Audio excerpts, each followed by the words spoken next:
today I want to talk to you about these super soft microfiber cloths. But first I want to give a shout out to the brand who sent them to me in exchange for my thoughts on them. I'm actually a huge microfiber cloth user. I love having microfiber cloths to clean with.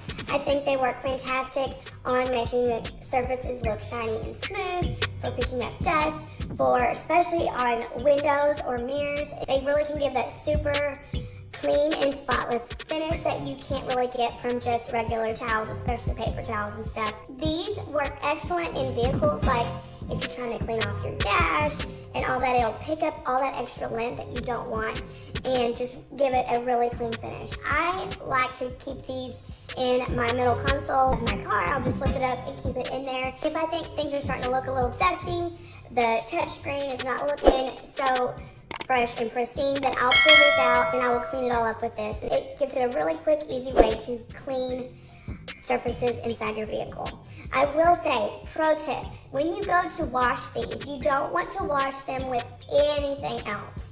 I'm so serious. I have made that mistake. I knew not to do that, and I had microfiber cloths and I threw them in with the towels because why not?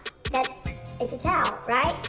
Well, something about it, the lint from the other towels gets onto these and it sticks to these, and then you can't ever get that clean, pristine look again. So you do want to baby these when you go to clean them so that you get a longer life out of these. So get you some of these and keep it clean.